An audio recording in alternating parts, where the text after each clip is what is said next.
திமுக வேற்றுமையை விதைக்கிறது, பாஜக ஒற்றுமையை விதைக்கிறது என சென்னை வேளச்சேரியில் தமிழிசை சவுந்தரராஜன் பேட்டியளித்துள்ளார். சென்னை வேளச்சேரியில் பாஜக சார்பில் கிறிஸ்துமஸ் விழா கொண்டாடப்பட்டது. இதையடுத்து பாஜக மூத்த தலைவர் தமிழிசை சவுந்தரராஜன் பொதுமக்களுக்கு பிரியாணி விருந்து வழங்கினார். பின்னர் செய்தியாளர்களிடம் பேசிய தமிழிசை சவுந்தரராஜன், துணை முதலமைச்சர் நான் கிறிஸ்துவன் என சொல்லிக் கொள்வதில் பெருமை கொள்கிறேன் என்கிறார். மத வேற்றுமையை திமுக தான் பதிவு செய்கிறது எனவும், ஆனால் பாஜகவை பார்த்து வேற்றுமையை ஏற்படுத்துகிறார்கள் என குற்றம் சாட்டுவதாக கூறினார். அம்பேத்கரை எல்லா இடத்திலும் விட்டுக் கொடுக்க திருமாவளவன் தயாராகிவிட்டார் எனவும், ஓட்டு வங்கிக்காக இந்த அளவுக்கு எல்லாவற்றையும் விட்டுக் கொடுப்பார் என்று தெரியவில்லை என்று விமர்சித்து பேசினார். சகோதர சகோதரிகளுக்கு எங்களது வாழ்த்துக்களை பரிமாறிக்கொண்டோம். ஆனா துணை முதலமைச்சர் சொல்ற மாதிரி நான் கிறிஸ்தவன் என்பதில் கூறுவதில் நான் பெருமை கொள்கிறேன் என்று வேற்றுமையை பாராட்டுகிறேன். அனைவரும் சமமாக இருக்கிறோம் என்று முதலமைச்சர் அவர்கள் தீபாவளிக்கு வாழ்த்து சொல்ல மறுக்கிறார்கள். ஆனால் நான் கிறிஸ்தவன் என்று கூறுவதில் பெருமைப்படுகிறேன் என்று மத வேற்றுமையை திராவிட முன்னேற்ற கழகம் தான் தொடர்ந்து பதிவு செய்து கொண்டிருக்கிறது. ஆனா எப்ப பார்த்தாலும் பாரதிய ஜனதா கட்சியை பார்த்து வேற்றுமை ஏற்படுத்துகிறார்கள் என்று குற்றம் சாட்டுகிறார்கள். அது பொய் என்பதை நாங்கள் இந்த நிகழ்ச்சியின் மூலம் நாங்கள் நிரூபித்திருக்கிறோம். அது மட்டுமல்ல, திருமாவளவன் ஓட்டு வங்கிக்காக இந்த அளவிற்கு எல்லாவற்றையும் விட்டுக் கொடுப்பார் என்று நமக்கு தெரியவில்லை. அதனால் இந்திய கூட்டணியில் உள்ளவர்கள் அத்தனை பேரும் சுயநலவாதிகள் என்பதை அவர்கள் நிரூபித்துக் கொண்டிருக்கிறார்கள். திருவண்ணாமலை மாவட்டம் செய்யாறு அருகே மேல்மா சிப்காட் திட்டம் செயல்படுத்தப்படும் என அமைச்சர் ஏவா வேலு திட்டவட்டமாக தெரிவித்துள்ளார். திருவண்ணாமலை மாவட்டம் செய்யாறு அருகே வெம்பாக்கம் வட்டத்தில் வணிக வளாக கடைகள், நிழற்கூரை, சமுதாய கூடம் ஆகியவற்றை திறந்து வைத்த அமைச்சர் ஏவா வேலு பொதுமக்களுக்கு நலத்திட்ட உதவிகளை வழங்கினார். பின்னர் வெம்பாக்கம் வட்டத்தில் நலத்திட்டங்களை வழங்கி பேசிய அமைச்சர் ஏவா வேலு, பாமக நிறுவனர் ராமதாஸ் மற்றும் அன்புமணி ஆகியோர் அடிப்படையில் மருத்துவர்கள்தான், அவர்களுக்கு விவசாயிகளின் சிரமங்கள் தெரியாது என கூறினார். மேல்மா சிப்காட் பகுதியில் சிப்காட் திட்டத்திற்கு எதிர்ப்பு தெரிவித்து வருவது அங்கு ஒரு பேச்சு இங்கு ஒரு பேச்சு என பேசி வருவதாக விமர்சித்து பேசினார். மேலும் தமிழக அரசு சார்பில் மேல்மா சிப்காட் திட்டத்திற்கு நிலம் எடுக்கும் பணிகள் தொடர்ந்து நடைபெற்று வருவதாகவும், கண்டிப்பாக சிப்காட் திட்டம் செயல்படுத்தப்படும் எனவும் அமைச்சர் திட்டவட்டமாக தெரிவித்துள்ளார்.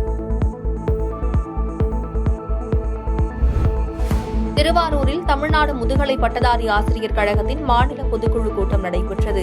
இந்த கூட்டத்தில் இந்திய கம்யூனிஸ்ட் கட்சியின் மாநில செயலாளர் முத்தரசன் சிறப்பு விருந்தினராக கலந்து கொண்டு உரையாற்றினார். அதனைத் தொடர்ந்து செய்தியாளர்களிடம் பேசிய அவர், அன்புமணி ராமதாசிடம் தமிழக அரசு குறித்து பாராட்டு சான்றிதழா பெற முடியும் எனவும், திமுக அரசாங்கம் குறித்து எவ்வளவு அநாகரிகமாக கூற முடியுமோ அதைதான் அன்புமணி ராமதாஸ் கூறுவார் என விமர்சித்து பேசினார். மேலும் கேரளாவிலிருந்து மருத்துவ கழிவுகள் கொட்டப்படுவது மிகவும் கண்டனத்திற்குரியது எனவும், அதனை தடுத்து நிறுத்தப்பட வேண்டும் எனவும், புயல் மற்றும் மழையால் பாதிக்கப்பட்ட பயிர்களுக்கு அரசு அறிவித்த நிவாரணம் போதுமானதல்ல, ஏக்கருக்கு 30,000 நிவாரணம் தமிழக அரசு வழங்க வேண்டும் என கூறினார். மேலும் தெலுங்கானாவில் திரைப்படங்களுக்கு சிறப்பு காட்சி அளிக்கப்படாது என முதல்வர் தெரிவித்தது குறித்த கேள்விக்கு, தலையில் பேன் இருப்பதற்காக தலையை கொளுத்த முடியுமா என கிண்டலாக பதிலளித்தார். போய் நீங்க கேளுங்க, என்ன கலாயுங்கிற பேரால ஏமாத்தினாங்கன்னு அவர்கிட்ட கேளுங்க. சட்டம் ஒழுங்கு சரியில்லைங்கிறதையும் அவர் தான் சொல்லியிருக்காரு. ஆசிரியர், மருத்துவர், வக்கீல் யாருமே பாதுகாப்பு இல்லைன்னு சொல்லியிருக்காரு. அன்புமணி ராமதாஸ் கிட்ட நீங்க என்ன பாராட்டு சான்றிதழை பெற முடியும்? திமுக அரசாங்கத்துக்கு எதிராக எவ்வளவு மோசமா எவ்வளவு அநாகரிகமாக சொல்ல முடியுமோ அதுதான் சொல்லுவாங்க. அதனால அது ஒன்றும் பெரிய ஆச்சரியப்படுவதற்கு இல்லை. வேண்டுமென்றே பேசுவதை யாரும் எதுவும் செய்ய முடியாது. உறங்குகிறவர்களை, ஆழ்ந்த உறக்கத்தில் இருப்பவர்களை யாரும் கலப்பலாம். தூங்குவது போல் நடிப்பவர்களை எதுவும் செய்ய முடியவே முடியாது. மிக கடுமையான கண்டனத்திற்குரியது. தடுத்து நிறுத்தப்பட வேண்டும். 2 பேரை கைது பண்ணியிருக்கிறாங்க. முற்றிலுமாக தடுத்து நிறுத்தப்பட வேண்டும். விருதுநகர் மாவட்டம் ராஜபாளையத்தில் நெசவாளர்களின் கோரிக்கைகளை அரசு புறக்கணித்தால் நெசவாளர்களை திரட்டி மாவட்ட ஆட்சியர் அலுவலகம் முன்பாக ஆர்ப்பாட்டம் நடத்தப்படும் என முன்னாள் சட்டமன்ற உறுப்பினர் தனியரசு பேட்டியளித்துள்ளார். விருதுநகர் மாவட்டம் ராஜபாளையம் அருகே சமுசிகாபுரத்தில் நெசவாளர்கள் முன்னேற்றத்திற்கான ஆலோசனைக் கூட்டம் நடைபெற்றது. இந்த ஆலோசனைக் கூட்டத்தில் தமிழ்நாடு கொங்கு இளைஞர் பேரவையின் தலைவரும் முன்னாள் சட்டப்பேரவை உறுப்பினருமான தனியரசு சிறப்பு விருந்தினராக கலந்து கொண்டு நிகழ்ச்சியின் நிறைவில் செய்தியாளர்களுக்கு பேட்டியளித்தார். அப்போது பேசிய அவர், பல ஆண்டுகளாக நெசவாளர்களுக்கு வழங்கப்படாமல் உள்ள கூலி உயர்வை அரசு உடனடியாக வழங்க வேண்டும் எனவும், 60 வயது கடந்த மூத்த நெசவாளர்களுக்கு ஓய்வூதியம் வழங்க வேண்டும், அனைத்து நெசவாளர்களுக்கும் மருத்துவ காப்பீட்டு திட்டம் செயல்படுத்த வேண்டும் உள்ளிட்ட கோரிக்கைகளை அரசு புறக்கணித்தால் நெசவாளர்களை திரட்டி மாவட்ட ஆட்சியர் அலுவலகம் முன்பாக ஆர்ப்பாட்டம் அல்லது பட்டினி போராட்டம் நடத்தப்படும் என கூறினார். கைத்தறி ஆடைகளுக்கு கூலி உயர்வை பல ஆண்டுகளாக தராமல் ஒரே கூலியை தருவதனால் இது விளையாட்டுறதுக்கு ஏற்ற கூலி உயர்வு இல்லை. அப்போ விளையாட்டத்தை உடனடியாக தரணும். அதே மாதிரி மூத்த நெசவாளர்களுக்கு 60 வயது கடந்த பொழுதும் ஓய்வூதியம் இல்லை. ஆயிரக்கணக்கான மூத்த நெசவாளர்கள் அப்போ உரிய மருத்துவ சிகிச்சை இல்லாமல் மருத்துவ காப்பீட்டு வசதி இல்லாமல் இருக்காங்க. ஆகவே அந்த காப்பீட்டு வசதியை அரசாங்கம் உறுதி செய்யணும். இந்த தீர்மானங்களை தொடர்ந்து அரசாங்கம் புறக்கணிக்குமேயானால் விருதுநகர் மாவட்டத்தில் மாவட்ட ஆட்சியர் அலுவலகம் முன்பு பல்லாயிரக்கணக்கான நெசவாளர் பெருமக்களை திரட்டி முதல் அடையாள கோரிக்கை ஆர்ப்பாட்டமாக அல்லது பட்டினி போராட்டமாக அந்த போராட்டத்தை அறவழியில் முதல்ல நடத்துவோம். இஸ்லாத்திற்கும் 786 எண்ணிற்கும் சம்பந்தமில்லை என சமூக நல்லிணக்க கேள்வி பதில் நிகழ்ச்சியில் மாநில தணிக்கை குழு தலைவர் MS சுலைமான் பேட்டியளித்துள்ளார். செங்கல்பட்டு மாவட்டம் கல்பாக்கம் அடுத்த புதுப்பட்டினம் தனியார் திருமண மண்டபத்தில் தமிழ்நாடு தவ்ஹீத் ஜமாஅத் சார்பில் பிற மத சகோதர சகோதரிகள் பங்கேற்ற சமூக நல்லிணக்க கேள்வி பதில் நிகழ்ச்சி செங்கல்பட்டு கிழக்கு மாவட்ட தலைவர் அன்சாரி தலைமையில் நடைபெற்றது. இதில் சிறப்பு அழைப்பாளராக தமிழ்நாடு தவ்ஹீத் ஜமாஅத் தணிக்கை குழு தலைவர் MS சுலைமான் பிற மதம் சார்ந்தவர்கள் கேட்ட கேள்விகளுக்கு தெளிவான பதிலை வழங்கினார். அதனைத் தொடர்ந்து செய்தியாளர்களை சந்தித்த அவர் 786 என்ற எண்ணிற்கும் அதன் முக்கியத்துவம் குறித்து கேட்டவர்களுக்கும் இஸ்லாமிற்கும் 786 என்ற எண்ணிற்கும் எந்த சம்பந்தமும் இல்லை என்று கூறினார். மேலும் முஸ்லிம்கள் தீவிரவாத செயல்களில் ஈடுபடுகிறார்கள், அதற்கு என்ன காரணம் என்று கேள்வி எழுப்பியவர்களுக்கு முஸ்லிம்கள் மட்டுமல்ல உலகத்தில் எல்லா மதத்தை சார்ந்தவர்களும் இறை நம்பிக்கை இல்லாதவர்களும் தீவிரவாத செயல்களில் ஈடுபடுகிறார்கள், அவர்களை வன்மையாக கண்டிக்கிறோம் என கூறினார். அதுல குறிப்பாக 786 ஏன் இந்த நம்பரை நீங்க பயன்படுத்துறீங்க, அதுல ஏதாவது முக்கியத்துவம் இருக்கிறதா என்பதையெல்லாம் கேட்டார்கள். ஆனா இஸ்லாத்திற்கும் 786 என்ற இந்த நம்பருக்கும் எந்த சம்பந்தமும் இல்லை. முஸ்லிம்கள் இந்த நம்பரை பயன்படுத்துகிறார்கள், புனிதமாக அதை கருதுகிறார்கள். ஆனால் இஸ்லாத்திற்கும் அதுக்கும் எந்த சம்பந்தம் இல்லை என்ற பதிலை அவங்களுக்கு நாங்கள் தெளிவுபடுத்தினோம். அதே போன்ற முஸ்லிம்கள்ல நிறைய பேர் தீவிரவாத செயலில் ஈடுபடுறாங்களே, அது என்ன காரணம் என்று கேட்டாங்க. ஆனால் முஸ்லிம்கள்ல மட்டும் இல்லை, உலகத்துல எல்லா மதத்தை சார்ந்தவங்க, ஏன் மத நம்பிக்கை இல்லாதவர்கள் கூட தீவிரவாத செயலில் ஈடுபடத்தான் செய்கிறாங்க. இது வன்மையாக கண்டிக்கக்கூடியது. முஸ்லிம்கள் செய்தாலும் முஸ்லிம் அல்லாதவர்கள் இந்த தீவிரவாத செயல் செய்தாலும் இது கண்டிப்பாக கண்டனத்துக்குரிய ஒன்று. கோவில் உண்டியலில் பக்தர் ஒருவர் தவறவிட்ட செல்போனை தர மறுத்த கோவில் நிர்வாகத்தை கண்டித்து வெடிகுண்டு விழுந்திருந்தால் என்ன செய்வீர்கள் என திருச்சியில் சீமான் கேள்வி எழுப்பி பேட்டியளித்துள்ளார். திருச்சி கரூர் ரோடு பகுதியில் நாம் தமிழர் கட்சி சார்பில் அண்ணனுடன் 1000 பேர் சந்திப்பு நிகழ்வு நடைபெற்றது.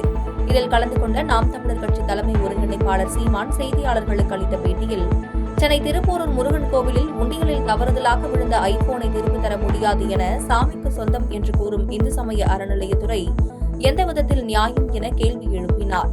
ஒருவேளை உண்டியலில் வெடிகுண்டை தூக்கி போட்டிருந்தால் என்ன செய்திருப்பார்கள் என்று கிண்டலடித்தார். மேலும் ஈரோடு இடைத்தேர்தலில் போட்டியிடுவீர்களா என்ற கேள்விக்கு, ஈரோடு இடைத்தேர்தலில் நிச்சயமாக போட்டியிடுவோம், அங்கும் தனித்துதான் போட்டியிடுவோம் என்று கூறினார். கேரளாவில் இளம்பெண்ணை பாலியல் பலாத்காரம் செய்து ரயிலில் தப்ப முயன்ற 2 வாலிபர்களை தனிப்படை அமைத்து காவல்துறையினர் கைது செய்தனர். திருப்பத்தூர் மாவட்டம் ஜோலார்பேட்டையில் ரயிலில் தப்பி ஓட முயன்ற 2 குற்றவாளிகளை காவல்துறையினர் கைது செய்தனர்.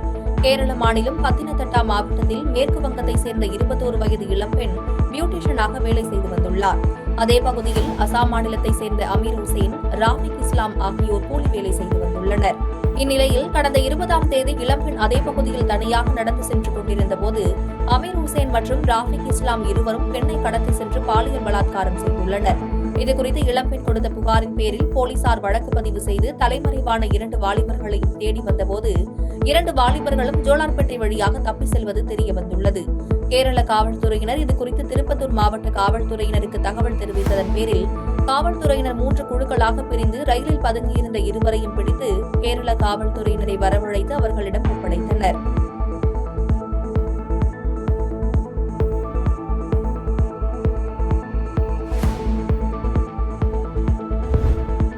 மத்திய அரசு பல்வேறு திட்டங்களை கொண்டு வந்தாலும் அதற்கு திமுக அரசு தடையாக உள்ளதாக பாஜக சட்டமன்ற உறுப்பினர் வானதி சீனிவாசன் குற்றம் சாட்டியுள்ளார். பாஜக தேசிய மகளிர் அணி தலைவரும் கோவை தெற்கு தொகுதி சட்டமன்ற உறுப்பினருமான வானதி சீனிவாசன் நடத்தி வரும் கோவை மக்கள் சேவை மையம் எனும் தன்னார்வ அமைப்பின் மூலம் மத்திய அரசின் மகளிருக்கான திட்டங்கள் குறித்து விழிப்புணர்வு ஏற்படுத்தும் மகளிர் சுய உதவி குழுக்களுக்கான பயிற்சி முகாம் நடத்தப்பட்டது. இந்த நிகழ்ச்சியில் பாஜக கோவை தெற்கு சட்டமன்ற உறுப்பினர் வானதி சீனிவாசன் உள்ளிட்ட பாஜக மகளிர் அணியினர் மற்றும் பல்வேறு சுய உதவி குழுக்களை சேர்ந்த மகளிர் கலந்து கொண்டனர். இதனைத் தொடர்ந்து செய்தியாளர்களை சந்தித்த வானதி சீனிவாசன், மத்திய அரசு சார்பில் மகளிர் மேம்பாட்டிற்காக பல்வேறு திட்டங்கள் அமல்படுத்தப்பட்டு வருகிறது. அதில் பிரதமரின் கனவு திட்டமான ட்ரோன் டிடி என்னும் திட்டம் மூலம் கிராமப்புற பெண்களுக்கு ட்ரோன் இயக்குவதற்கான பயிற்சி வழங்கப்பட்டு அவர்களது வாழ்வாதாரம் மேம்படுத்தப்பட்டு வருகிறது. மேலும் மாத்ருவந்தன யோஜனா எனும் கர்ப்பிணிகளுக்கான நிதியுதவி திட்டத்தின் கீழ் உரிய தகவல்களை பதிவேற்றம் செய்யாததால் தமிழகத்தில் உள்ள கர்ப்பிணிகளுக்கு அந்த பலன் கிடைக்கவில்லை. இதுபோன்ற பல்வேறு திட்டங்கள் மக்களை சென்றடையாமல் உள்ளதாக கூறினார். மேலும் மத்திய அரசு பல்வேறு திட்டங்களை கொண்டு வந்தாலும் அதற்கு திமுக அரசு தடையாக உள்ளதாக குற்றம் சாட்டினார். ட்ரோன்களை அரசாங்கமே அவர்களுக்கு வாங்குவதற்கு உதவி செய்து அந்த ட்ரோன்களை இன்று கிராமப்புறத்தில் இருக்கின்ற சுயஉதவி குழுக்களுடைய பெண்கள் இயக்கிக் கொண்டிருக்கிறார்கள். அவர்களை எல்லாம் ட்ரோன் தீதி என்கின்ற ஒரு திட்டத்தின் வாயிலாக பிரதமர் மோடி அவர்கள் ஊக்குவித்துக் கொண்டிருக்கிறார். இன்று கிராமப்புறத்தில் மிக குறைந்த கல்வி அறிவு பெற்றிருக்கக்கூடிய பெண்கள் கூட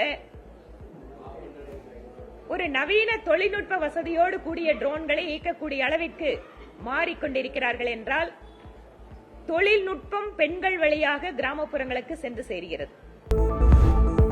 தமிழ்நாட்டில் முழுமையாக போதைப் பொருளை தடுக்க வேண்டும் என்பதே விடுதலை சிறுத்தை கட்சியின் நிலைப்பாடு என திருச்சி விமான நிலையத்தில் தொல் திருமாவளவன் பேட்டியளித்துள்ளார். சென்னையிலிருந்து விமானம் மூலம் திருச்சி நிலையத்திற்கு வருகை தந்த தொல் திருமாவளவன் செய்தியாளர்களுக்கு பேட்டியளித்தார்.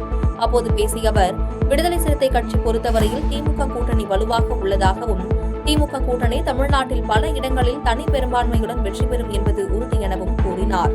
அம்பேத்கர் குறித்து மத்திய உள்துறை அமைச்சர் அமித்ஷா பேசியதை கண்டித்து இந்தியா முழுவதும் வரும் 28ஆம் தேதி அம்பேத்கர் அமைப்புகள் பல்வேறு கட்சியினர்கள் ஒன்றிணைந்து மாபெரும் ஆர்ப்பாட்டம் நடைபெற உள்ளதாகவும் அதில் அம்பேத்கர் என்று 1000 முறை முழக்கங்கள் எழுப்பப்படும் என கூறினார். இடங்களில் வெற்றி பெறும் என்று திராவிட முன்னேற்றக் கழக தலைவரும் தமிழ்நாடு முதலமைச்சருமான தளபதி ஸ்டாலின் அவர்கள் உறுதிபட தெரிவித்து வருகிறார். அண்மையிலே செயற்குழுவிலும் அந்த தீர்மானத்தை திமுக நிறைவேற்றியிருக்கிறது. தமிழ்நாட்டை பொறுத்தவரையில் திமுக கூட்டணி வலுவாக இருக்கிறது. இயக்கங்களை சார்ந்த தலைவர்கள், பொதுமக்கள் அனைவரும் எதிர்ப்பு தெரிவித்து வருகிறோம். வருகிற 28ஆம் தேதி இந்தியா முழுவதும் இதனை கண்டித்து நூற்றுக்கணக்கான அம்பேத்கர் இயக்கங்கள் ஒரே நேரத்தில் ஆங்காங்கே மாநில வாரியாக ஆர்ப்பாட்டங்களை நடத்துகிறோம். தேயிலை விவசாயிகள் அறிவித்துள்ள போராட்டத்திற்கு முழு ஆதரவு அளிப்பதாக தமிழக அனைத்து விவசாயிகள் சங்க ஒருங்கிணைப்பு குழு தலைவர் PR பாண்டியன் தெரிவித்துள்ளார். நீலகிரி மாவட்டம் உதகையில் தமிழக அனைத்து விவசாயிகள் சங்க ஒருங்கிணைப்பு குழு தலைவர் PR பாண்டியன் செய்தியாளர்களிடம் பேசினார். அப்போது மாவட்ட நிர்வாகம் மற்றும் தென்னிந்திய தேயிலை வாரியம் நிர்ணயித்த பசுந்தேயிலைக்கான அக்டோபர் மாதம் கொள்முதல் விலையை கூட்டுறவு தொழிற்சாலைகள் இதுவரை வழங்காததை கண்டித்து நீலகிரி மாவட்ட தேயிலை விவசாயிகள் இன்று முதல் போராட்டத்தில் ஈடுபட உள்ளதாகவும் தங்களுக்கு தீர்வு கிடைக்கும் வரை தேயிலை பறிக்கப் போவதில்லை என தேயிலை விவசாயிகள் அறிவித்துள்ள போராட்டத்திற்கு முழு ஆதரவு அளிப்பதாக கூறினார். மேலும் இப்பிரச்சினைக்கு தமிழ்நாடு அரசு விரைவில் முடிவு காண வேண்டும் எனவும் தவறும் பட்சத்தில் சென்னை, டெல்லி உட்பட முக்கிய தலைநகரங்களில் விவசாய சங்கங்கள் சார்பில் போராட்டம் நடத்தப்படும் எனவும் தெரிவித்தார். அந்த போராட்டத்திற்கு தமிழ்நாடு அனைத்து விவசாய சங்கங்களின் ஒருங்கிணைப்பு குழு முழு ஆதரவு அளிக்கிறது. இந்த போராட்டம் படுகரின மக்களுடைய விவசாயிகள் அமைப்பு அறைகோல் இருக்கிறது. இந்த மாவட்டத்தில் இருக்கிற அனைத்து அரசியல் கட்சிகளும் இந்த போராட்டத்தில் பங்கேற்க இருக்கிறார்கள். இந்த போராட்டத்தின் முடிவாக உடனடியாக தமிழ்நாடு அரசு இதற்கு உரிய நடவடிக்கை மேற்கொண்டு தீர்வு காண முன்வர வேண்டும். மறுக்கும் பட்சத்தில் போராட்டம் தீவிரப்படுத்துவோம். தேவையானால் சென்னையிலும் தலைமைச் செயலகத்தை நோக்கியும் போராட்டங்களை தீவிரப்படுத்துவோம். பாதகம் செய்பவரை கண்டால் நாம் பயங்கொள்ளலாகாது பாப்பா, மோதி மிதித்து விடு பாப்பா, அவர் முகத்தில் உமிழ்ந்து விடு பாப்பா.